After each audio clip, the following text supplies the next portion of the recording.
이 시간 함께 살펴보실 말씀은 마태복음 20장 1절에서 16절까지의 말씀입니다. 마태복음 20장 1절에서 16절까지 말씀 한 절씩 교독하겠습니다. 천국은 마치 품꾼을 얻어 포도원에 들어 보내라고 이른 아침에 나간 집 주인과 같으니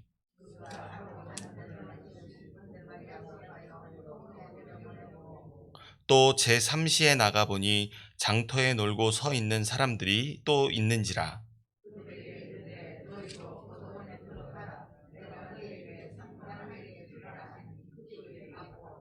제6시와 제9시에 또 나가 그와 같이 하고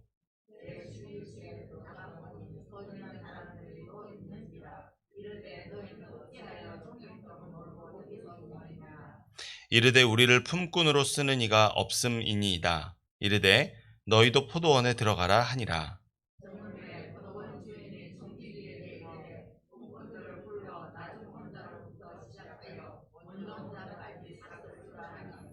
제11시에 온 자들이 와서 한 데나리온씩을 받거늘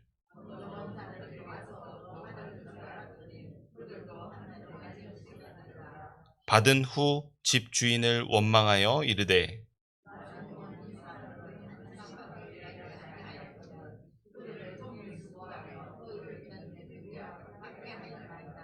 주인이 그 중에 한 사람에게 대답하여 이르되 친구여 내가 내게 잘못한 것이 없노라. 내가 나와 한 데나리온의 약속을 하지 아니하였느냐.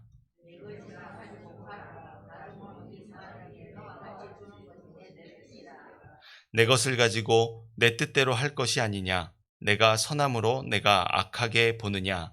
이와 같이 나중된 자로서 먼저 되고 먼저 된 자로서 나중되리라. 아멘. 할렐루야. 오늘도 주님의 인도하심을 따라 기도와 말씀으로 아침을 깨우며 진리의 길로 향해 나아가시는 모든 성도 여러분들 가운데 하늘의 풍성한 은혜와 깨닫게 하시는 은총이 함께하기를 소원합니다. 오늘 이 본문의 말씀을 통해서 거듭난 인생을 썩어질 것으로 배불리지 말라라는 제목으로 함께 은혜 받고 기도하기를 원합니다. 오늘 말씀의 논의는 19장 마지막 절 그러나 먼저 된 자로서 나중되고 나중된 자로서 먼저 될 자가 많으니라 라고 말씀하신 그 예수님의 가르침의 핵심적인 내용을 다루고 있는 부분입니다. 그 내용의 배경은 이렇습니다.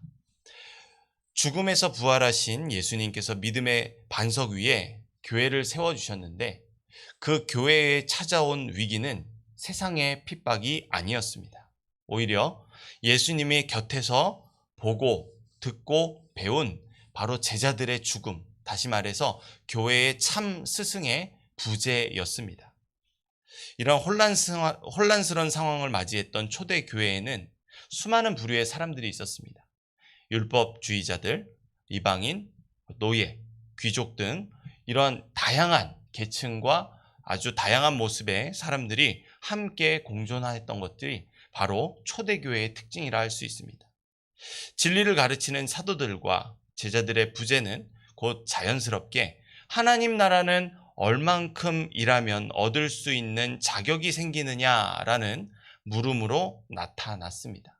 이는 일한 만큼 벌어들이고 상석을 차지하며 존귀로움을 얻게 되는 그러한 것에 익숙한 고대 사회의 사회 구조 안에서 너무나도 당연한 믿음이 결여된 발상이었습니다.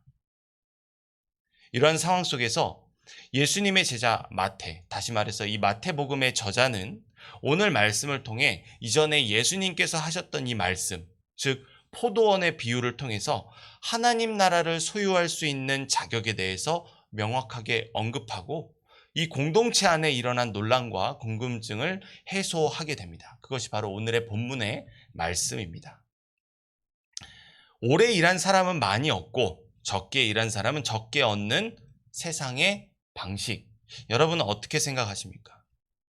이러한 방식을 내세워서 다시 말해서 세상의 방식으로 사람의 공로로 하나님의 나라를 얻으려 하는 것은 어불성설입니다. 왜냐하면 하나님은 우리를 구원하신 예수님을 믿는 믿음으로만, 다시 말해서 십자가에서 흘리신 그 보혈의 공로로만 하나님 나라를 얻게 하셨기 때문입니다. 이것을 우리는 값없는 선물, 즉 은혜로 주신 믿음으로만 구원을 얻는다는 것을 성경을 통해서 확인합니다. 이를 비유로 설명하시는 예수님의 가르침을 함께 살펴보기를 원합니다. 우리 1절에서 7절까지 말씀 다시 한번 읽겠습니다. 천국은 마치 품꾼을 얻어 포도원에 들여보내려고 이른 아침에 나간 집주인과 같으니 그가 하루 한 데나리온씩 품꾼들과 약속하여 포도원에 들여보내고 또 제3시에 나가 보니 장터에 놀고 서 있는 사람들이 또 있는지라 그들에게 이르되 너희도 포도원에 들어가라 내가 너희에게 상당하게 주리라 하니 그들이 가고 제6시와 제9시에 또 나가 그와 같이 하고 제11시에도 나가 보니 서 있는 사람들이 또 있는지라 이르되 너희는 어찌하여 종일토록 놀고 여기 서 있느냐 이르되 우리를 품꾼으로 쓰는 이가 없음이니이다 이르되 너희도 포도원에 들어가라 하니라. 아멘. 성경시대의 가난한 자들의 상황이란 오늘날 우리가 상상할 수 있는 그 범위를 넘어섭니다. 적은 임금의 일용직 자리조차 구하는 것이 어려워서 굶어 죽는 극빈자들이 당시에는 참으로 많았다고 합니다. 이런 시대적인 상황 속에서 극빈자들의 구제를 목적으로 한 선한 의도로 아무런 일거리도 없음에도 일용직 노동자들을 불러다가 일을 시키고 품삯을 주는 그러한 부자도 있었다고 합니다. 그렇다면 이 예수님의 비유에 나타난 포도원 주인은 어떤 사람일까요? 포도원 주인은 일단 이른 아침에 인력시장에 나아가서 하루에 1데나리온씩을 지불할 조건으로 노동자들을 데려옵니다. 여기까지는 일반적인데 그 다음을 보면 조금 다릅니다. 한 번에 노동자들을 많이 데려오면은 한 번에 그리고 신속하게 효율적으로 일을 끝낼 것 같은데 이 포도원 주인은 제3시, 다시 말해서 오전 6시에 다시 나가서 또 노동자들을 데려옵니다. 그런데 일 잘하는 노동자를 주목하는 것이 아니라 3절에서 말하는 것처럼 일이 없어 인력 시장이 열리는 장터에서 놀고 서 있는 사람들을 불러서 포도원으로 들이며 그들에게 상당하게 주리라고 약속합니다. 그런데 이러한 포도원 주인의 행동은 제6시와 제9시, 즉 낮 12시와 오후 3시에도 계속됩니다. 이들은 품꾼으로 써주는 사람이 없어도 빈둥대며 놀던 자들인데 포도원 주인은 그들을 불쌍히 여기며 자신의 포도원으로 들입니다. 그야말로 이 포도원 주인은 노동자에게 일을 시켜 이윤을 남기는 것이 목적이 아닌 일자리를 얻지 못해 그날을 벌어서 생계를 유지할 수 없는 하루살이에 불과한 이 극빈자들을 구제하기 위한 선한 목적으로 이들을 고용하고 있는 고용주임을 우리는 알 수 있습니다. 이제 날이 저물어서 노동자들에게 약속한 임금을 지불해야 하는 때가 되었습니다. 그런데 9절에 따르면 심각합니다. 이 포도원 주인은 심지어 제11시에도 노동자를 포도원으로 데려왔습니다. 11시는 오후 5시입니다. 유대 사회는 금요일 저녁 6시부터 다음 날 토요일 저녁 6시까지 이어지는 안식일에 통제되는 사회입니다. 그 때문에 노동시간은 오전 6시부터 오후 6시까지로 철저하게 통제되어 있습니다. 그런 관점에서 제11시, 즉 오후 5시에 온 이 노동자는 몇 시간을 일한 것입니까? 1시간 일했습니다. 1시간 포도원에서 일했다는 것을 우리는 알 수 있습니다. 이 포도원에 고용하는 이 주인은 참으로 효율적으로 일할 줄 모르는 사람으로 보입니다. 이렇게 가난한 자를 구제할 목적으로 노동자들을 자신의 포도원으로 들여보낸 포도원 주인은 가장 늦게 온 노동자부터 약속한 임금인 1데나리온을 지급합니다. 이는 1시간을 일하고 수령하는 임금이라고 말하기에는 4절에서 말하는 것처럼 상당하게 주리라고 약속한 액수를 지급한 것임을 우리는 알 수 있습니다. 얻을 수 없는, 자격 없는 것을 누리는 것, 바로 이렇게 베풀어 주는 것이 바로 이 포도원 주인의 특징입니다. 이렇게 세상의 자본주의 법칙이 성립되지 않고 내 것이라 주장할 수 없는 것도 내 것으로 여겨지는 곳이 1절에서 말하는 천국, 즉 값없는 은혜가 넘치는 하나님 나라의 특징입니다. 그곳에서 은혜를 베풀어 주시는 아버지는 이렇게 참으로 후덕한 임심이 넘치시는 분이십니다. 하나님의 계산법은 결코 인간과 같지 않습니다. 끝날 시간이 임박해서 주인이 손해를 보게 됨에도 일꾼을 불러 그날의 생계를 유지할 수 있는 일용할 임금을 지불해 주시는 분이 바로 약자를 불쌍히 여기며 긍휼의 은혜를 베풀어 주시는 하나님이십니다. 그런데 여기서 문제가 발생합니다. 이른 아침에 가장 먼저 온 노동자들이 포도원 주인을 원망하는 것입니다. 그들은 오후 5시에 와서 1시간만 일한 사람의 임금과 하루 종일 수고하며 더위를 견딘 자신들의 임금이 같을 수 없다며 불만을 쏟아냅니다. 우리는 이들의 불만에 고개를 끄덕일 수 있습니다. 왜냐하면 세상의 노동 원리에 따르면 이는 부당 대우로 보일 수 있기 때문입니다.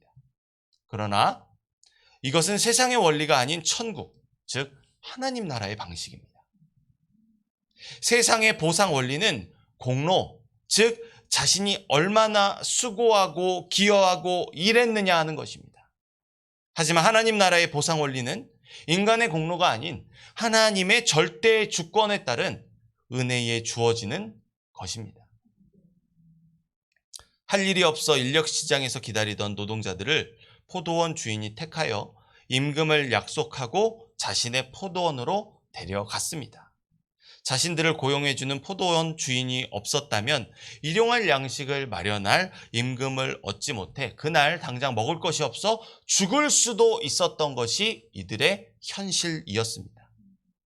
그러나 이 포도원 주인은 구제를 목적으로 수차례 오가며 소망 없던 노동자들을 부르고 일용할 양식을 마련할 수 있는 임금을 얻는 자신의 포도원에 밀어 넣었습니다. 다시 말해서 노동이 목적이 아니라 그저 와서 돈 가져가라. 그 목적인 것을 우리는 알 수 있죠. 쉽게 말하면 무엇입니까? 죽을 수밖에 없는 소망 없는 자들에게 구원의 행위를 베푸는 것이 바로 이 포도원 주인의 특징입니다. 이러한 과분한 은혜를 받고도 원망하며 이를 원수로 갚으려는 노동자들에게 그들이 받아 누린 진정한 은혜의 의미를 예수님께서 일깨워 주십니다. 우리 마지막으로 13절에서 16절 말씀 함께 읽겠습니다. 주인이 그 중에 한 사람에게 대답하여 이르되 친구여 내가 내게 잘못한 것이 없노라.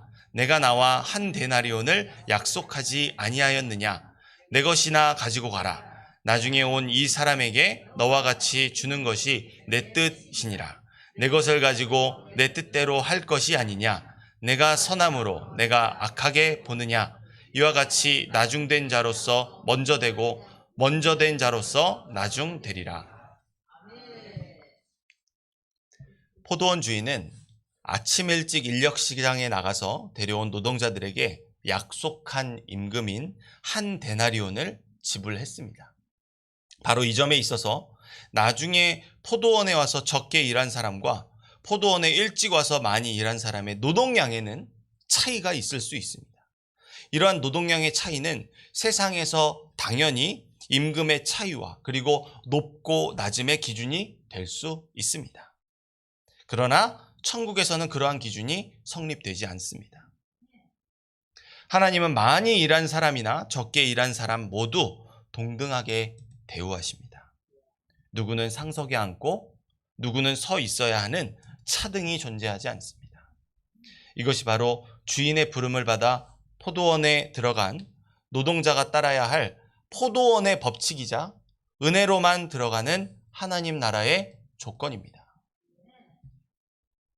그런데 심지어 포도원 주인은 약속한 임금인 한 데나리온도 바로 그 약속대로 지불했습니다. 자신이 자신의 소유를 자신의 뜻에 따라서 이행했는데 일찍 와서 일한 노동자는 포도원 주인을 악하다고 말할 수 있을까요? 그럴 수 없습니다. 왜냐하면 포도원 주인은 약속을 지켰기 때문입니다. 포도원에서 모든 판단의 기준은 바로 그 주인에게 있습니다. 어떤 일꾼이 아침부터 일했지만 주인과 약속된 임금이 한 데나리온이라면 한 데나리온을 받는 것입니다. 이 점에 있어서 주인은 약속된 임금을 지불했기 때문에 문제가 될 여지는 아무것도 없습니다. 그런 분명한 기준이 포도원 주인에게 있는데 늦게 온 노동자가 얼마를 받는 것은 일찍 온 노동자가 상관해야 할 바가 아닙니다. 왜냐하면 늦게 온 노동자에게 임금을 지불하는 것은 포도원 주인이기 때문입니다. 이것이 바로 주인의 의지이며 예수님은 바로 이것이 하나님의 주권으로 주어지는 은혜로만 들어가는 하나님 나라라고 말씀하셨습니다. 목사가 상석에 앉는 것이 아닙니다. 오늘 전도받은 초신자가 저 끝자리에 앉는 것이 아닙니다. 하나님의 나라는 모든 것이 공평하며 모든 것이 존귀롭게 여겨지는 차별이 없고 모든 것이 평등한 곳입니다. 은혜가 주어졌을 때 본문에 앞선 19장의 부자 청년은 19장 22절에서 말하는 것처럼 재물이 많아 근심하며 예수님의 부르심에 따르지 않았습니다. 세상에서 이 부자 청년은 그가 가진 많은 재물로 인해 누구보다 앞서 있는 사람일 것입니다. 누구에게나 박수를 받고 누구에게나 존귀로움을 얻는 사람, 바로 세상의 기준으로 바라보면 부자 청년이 바로 그러한 사람일 것입니다. 그러나 모든 것을 버리고 예수님을 따르는 제자들과 베드로, 그들은 세상에 보기에는 아무것도 가진 자 같지 않습니다. 자격도 없고 천대받고 멸시받는 존재일 수 있습니다. 그러나 그들은 부르심에 순종하여 모든 복이자 은혜이신 바로 그 예수님과 함께 합니다. 이들을 위로하시고자 예수님은 어제 말씀이었던 19장 30절에 그 말씀의 순서를 조금 살펴보시면 좋겠는데요. 먼저 된 자가 나중된다는 말이 나옵니다. 근데 오늘 본문을 마치는 16절에서는 그것이 뒤집혀집니다. 나중된 자가 먼저 된다 라고 예수님께서 말씀하시며, 비록 세상에서 가진 것은 없으나 세상에서 존귀함은 누리지 못하나 그 바로 예수님을 따르는 연약한 자들을 향해서 예수님은 그들을 존귀롭게, 다시 말해서 낮은 자들을 먼저 불러주시면서 예수님을 따르는 베드로와 제자들에게 위로와 소망을 전해주십니다. 왜냐? 세상에서 보기에 그들은 어리석고 작은 자들일지 몰라도 천국에서는 먼저 부름을 받는 존귀로운 자들이기 때문입니다. 사랑하는 성도 여러분, 그렇다면 우리는 생각해야 합니다. 하늘에 속한 자로, 믿음을 가진 그리스도인으로, 참된 성도로 내가 바라보고 있는 은혜는 무엇이며 복은 무엇이며 상급은 무엇입니까? 혹시 그것을 위해서 내가 열심을 가지고 예배에 한 번 더 참석하고 얼굴을 한 번 더 비치고 있지는 않습니까? 아주 어리석은 행동입니다. 아무런 쓸모도 가치도 없는 행동입니다. 우리를 죄악에서 구원하신 그 존귀로운 이름은 바로 예수 그리스도이십니다. 그분만이 나의 은혜이며 나의 모든 복이며 하늘에 쌓아둔 상급입니다. 하나님 나라는 우리의 공로로, 흔히 그런 말이 있죠. 개털 모자를 황금 면류관으로 변화시킬 수 있는 것이 아닙니다. 그런 거는 세상에서나 하는 것입니다. 주 예수와 동행하니 그 어디나 하늘나라이며 천국의 소망을 부르짖는 성도들에게 이 땅에서 더 이상 무엇이 필요한 것입니까? 받은 은혜가 부족하십니까? 예수 그리스도를 더 바라보시기를 원합니다. 내 마음이 세상을 향해 있습니까? 나를 죽이고 예수님께서 살게 하시기를 원합니다. 그러므로 주님의 부르심을 따라 죄 많은 세상을 살아가는 성도된 우리는 나의 공로를 내세움이 아닌 이미 우리에게 주신 은혜이자 복이자 상급이신 예수님 한 분만으로 만족하고 감사해야 합니다. 그분이 나의 모든 것 되심을 의지적으로 고백해야 하는 것입니다. 그런 우리 가운데 나의 왼손이 한 일조차 오른손이 모르게 하는 의지적인 겸손이 일어나기를 소원합니다. 우리가 드러내고 자랑해야 할 것은 나의 연약함조차도 강함으로 변화시켜 주시는 이러한 과분한 은혜를 베풀어 주시는 예수님 한 분뿐이십니다. 오직 예수님만 자랑하며 그 예수님을 전하기를 힘쓰는 복음 전파자의 삶으로 오늘 우리에게 주어진 삶도 주님 앞에 영광의 찬송이 되는 모든 성도 여러분들이 되시기를 소원합니다. 기도하겠습니다. 자비로우신 아버지 하나님, 하늘에 속한 믿음의 권속으로 이 세상 가운데에서 죽음이 아닌 영원한 생명의 소망을 가지며 살아가게 하신 거듭난 성도로 불러주심에 감사합니다. 아버지 하나님, 이 은혜가 결코 우리의 손으로 취하며 받아 누릴 수 있는 은혜가 아님을 깨닫게 하심에 감사합니다. 그런 우리가 말로 다할 수 없는 이 은혜를 가지고서도 썩어질 것으로 나의 배를 배불리며 살아갔던 지난 날들의 연약함을 주여 용서하여 주시옵소서. 더욱더 이 썩어질 나의 육신은 사라지고 내 안에서 영원한 소망 대신 나의 모든 복이자 은혜이자 상급이신 예수 그리스도만이 풍성하게 살아 숨쉬기를 소망합니다. 주님, 그 주님 앞에 영광을 가리며 나의 삶이 더욱더 나의 것으로 살아나려고 몸부림치는 그런 언약함을 벗어버리게 하시고 이 말씀 앞에 나의 생명을 못 박으며 시작하는 오늘 하루의 삶이 예수님만 온전히 드러나며 그 예수님만 온전히 자랑하며 그 예수님만 모든 이들에게 자랑이 되고 복음의 전파가 이루어지는 주님께서 영광 받으시는 삶을 살게 하여 주옵소서. 부족하고 연약합니다.